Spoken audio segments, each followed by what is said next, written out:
And just to expand for a moment on the information we're talking about here as far as the functional lab test, here is a sample report of all of the biochemical processes that we can take a look at and answers we can get.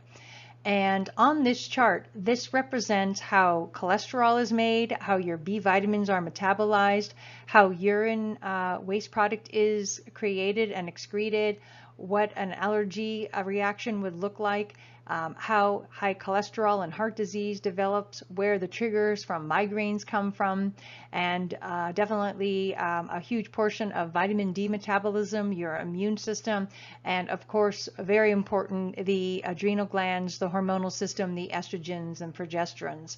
So this is the value of the lab test that we're talking about, is the amount of information based on those tests we can get is insurmountable and will really make the clinical difference on what we can know and expect and the clinical results we could then obtain.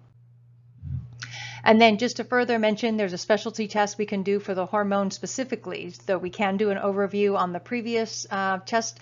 There's also a very specific hormone pathways. And the misleading thing from the medical model is that hormones only have to do with estrogen and progesterone.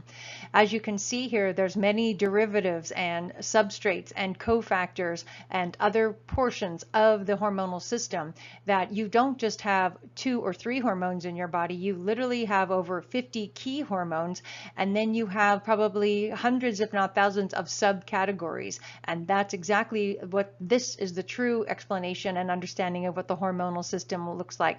It's not just is my estrogen high or low, is how is my cholesterol versus my pregnenolone versus my DHEA versus my estrone, which is estrogen type 1, and how does this affect overall my hydroxysteroid production. These are the things that you're really going to need to know and understand and what makes the difference in functional medicine. And lastly here, just to drive home the point of the functional medicine lab testing with a third test, here is one that does an overall nutrient and toxic element categories and gives you scores in areas of where to look and where not to look, and looks at things like do you have enough glutathione for detox? Do you have enough basic nutrients? Is there a lead or a mercury or heavy metal poisoning in the way?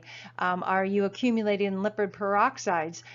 Is there too much arginine? Are you excreting your urine correctly? Is there toxic residues? So these are the kind of things that when we're talking what the functional medicine lab tests are versus the traditional medical model, these are the differences, and there's just absolutely no comparison.